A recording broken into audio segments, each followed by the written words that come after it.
अगर आपकी उम्र 17 से और 21 साल के बीच में है और आप क्लास 12th पास कर चुके हैं तो आप ज्वाइन कर सकते हैं इंडियन एयरफोर्स की अग्निवीर वायु के तहत होने वाली एक्स ग्रुप और वाई ग्रुप की भर्ती का।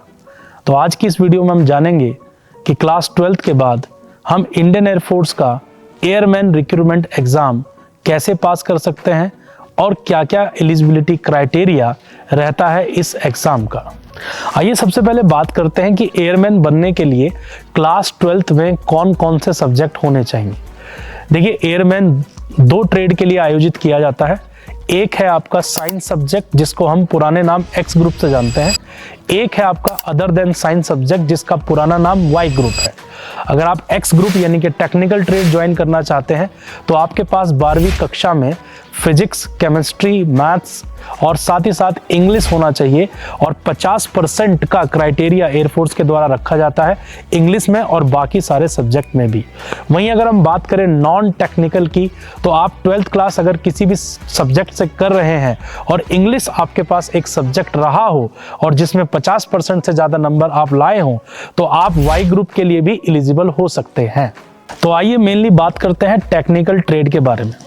देखिए, टेक्निकल ट्रेड यानी कि जिसको हम एक्स ग्रुप के नाम से जानते हैं, तो आपकी जो उम्र की जो सीमा है वो 17 साल से 21 साल के बीच में होती है और साल में ये एग्ज़ाम 2 बार होता है। हाल फिलहाल की अगर बात करें तो इसके फॉर्म ऑनलाइन अवेलेबल हैं। 7 जनवरी से 27 जनवरी के बीच आप इस फॉर्म को भर सकते हैं और फिजिक्स और मैथमेटिक्स और इंग्लिश यानी कि 3 सेक्शन इस एग्ज़ाम में होते हैं। टोटल 70 जो है सवाल इस एग्ज़ाम में पूछे जाते हैं और जिसमें 25 सवाल फिजिक्स के पूछे जाते हैं और 25 सवाल मैथमेटिक्स और साथ ही साथ इसमें जो है 20 सवाल आपके जो है इंग्लिश से पूछे जाते हैं। अब अगला सवाल आपके मन में ये है कि सिलेबस कैसा होता है। ये जो एक्स ग्रुप का एग्ज़ाम होता है इसके लिए किन किन किताबों की ज़रूरत होती है और क्या सिलेबस इसके लिए पढ़ना होता है। तो सबसे पहले बात करते हैं जो इसमें पहला सेक्शन फिजिक्स का पूछा जाता है। उसमें क्लास 12th NCERT यानी कि 12वीं कक्षा का जो सिलेबस है साथ ही साथ 11वीं कक्षा का जो सिलेबस है वो दोनों ही फिजिक्स में पूछे जाते हैं। मैथ्स में भी सेम पैटर्न रहता है। इसमें 11th क्लास और 12th क्लास की जो आपकी मैथमेटिक्स है NCERT का जो सिलेबस है वो पूछा जाता है। वहीं अगर आप बात करें इंग्लिश की तो इंग्लिश में 20 सवाल पूछे जाते हैं कि जो जर्नल आपके ग्रामेटिकल नॉलेज से होते हैं, जिसमें आपके जो है एंटोनिम, सिनोनिम, अनसीन पैसेज यहाँ से सवाल पूछे जाते हैं। तो अगर आप एक्स ग्रुप की तैयारी कर रहे हैं या करना चाहते हैं तो आपको इस सिलेबस को ध्यान में रखते हुए अपने आने वाले एग्ज़ाम की तैयारी करनी होगी।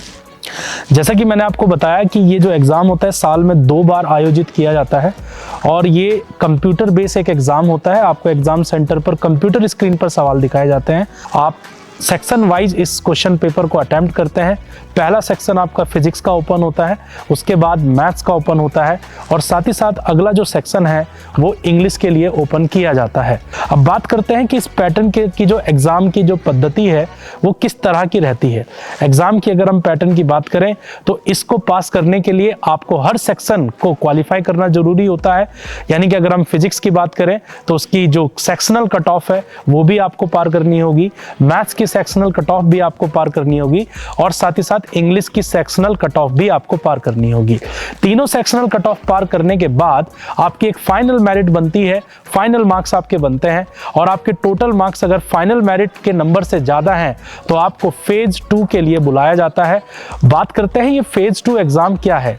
देखिए, फेज 1 एग्ज़ाम क्लियर होने के बाद आपको जो है जो आपका रिक्रूटमेंट बोर्ड है वो आपको बुलाता है आपके फिजिकल एग्ज़ाम के लिए, आपके ग्रुप डिस्कशन के लिए और इस एग्ज़ाम के बाद पुरानी मेरिट और नई मेरिट को दोनों को मिलाकर एक फाइनल मेरिट तैयार की जाती है जिसके आधार पर फाइनल सिलेक्शन होता है। पिछली बार के एयरफोर्स एग्ज़ाम की अगर बात करते हैं और इस बार जो 2026 के लिए नोटिफिकेशन जारी हुआ है उसमें एक परिवर्तन देखने को मिला है कि आमतौर पर एयरफोर्स जो है ऑल इंडिया कट ऑफ के आधार पर ही मेरिट का चयन करती थी, लेकिन इस बार से परिवर्तन किया है। इंडियन नेवी और इंडियन कोस्ट गार्ड की तरह इंडियन एयरफोर्स भी अब स्टेट वाइज कट ऑफ लगाने वाली है। इसका मतलब ये हुआ कि आप जिस राज्य से हैं उस राज्य के लिए कट ऑफ मार्क्स अलग अलग होंगे, यानी कि उत्तर प्रदेश के लिए अलग होगा, हरियाणा के लिए अलग होगा, बिहार के लिए अलग होगा।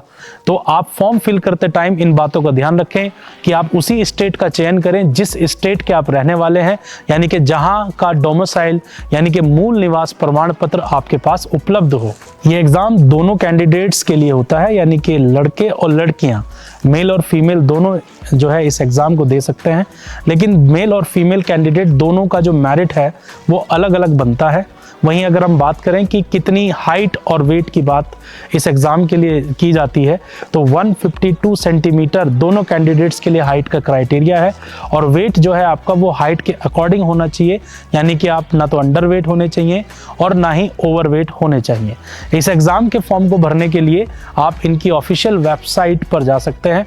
आप सीधा गूगल पर टाइप करेंगे अग्निवीर वायु, तो एक जो है CASB की वेबसाइट ओपन होगी, वहां पर जाकर आप नोटिफिकेशन की पूरी PDF भी देख सकते हैं।